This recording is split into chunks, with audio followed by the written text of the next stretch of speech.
Itũra-inĩ rĩa Kahũgũ-inĩ gĩcigo kĩa ũmbunge gĩa Gatũndũ ya Rũgongo kaunti-inĩ ya Kiambu, mũciĩ gwa Simon Waititũ hameno na itĩ ici nĩ wĩira wa macakaya na meharĩrĩria ma mathiko marathiĩ na mbere.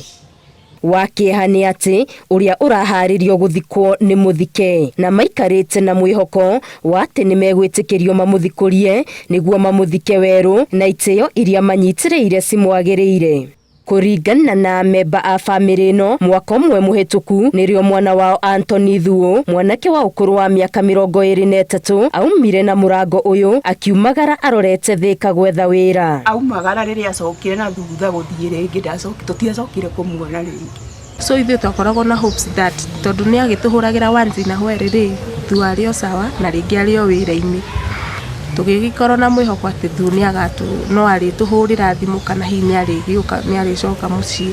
Nyina wa Thuo arauga aratũrĩte na mwĩhoko, arũthĩrĩirie kĩhingo-inĩ erĩgĩrĩire mwana wake no akamuma na thome. Niĩ hakwa twarinanĩte nake mweri wa 6 last year. Tũgĩikara tũmwetagĩrĩra ona thaa ici ithuĩ tũikara tũĩ Thuo itũ no kũhacwo arahacwo. Januari ĩrakinya, February ĩrakinya, rĩu mweri ũyũ nĩguo tũrakinyirwo nĩ riboti atĩ my brother nĩ ahurũkire. Riboti ya gũkua gwa Thuo ĩtigĩte bamĩrĩ ĩno na ruo rũtarĩ gĩthimi na gũcoka kũmenya atĩ mwana wao nĩ arĩkĩtie gũthikwo nĩ ruo igũrũ wa ruo. Na atĩ nĩ accident onire gwa Kairu tondũ nĩ gwaikaraga na gũkĩmĩkwo report Juja na mwĩrĩ ũgĩcoka ũgĩtwarwo City Mortuary.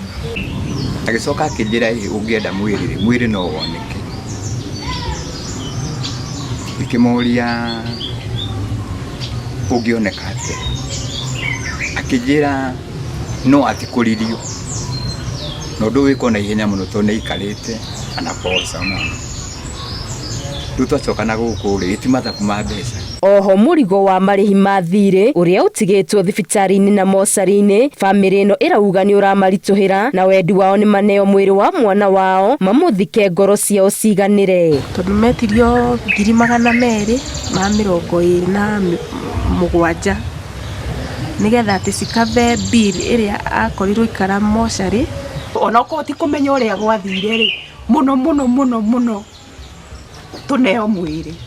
Angĩkorwo hena mũndũ wa wendi mwega ũngĩtũteithĩrĩria. Ngĩribotera Inooro TV, Ngĩtũ Wangari Maria wa Mũigana.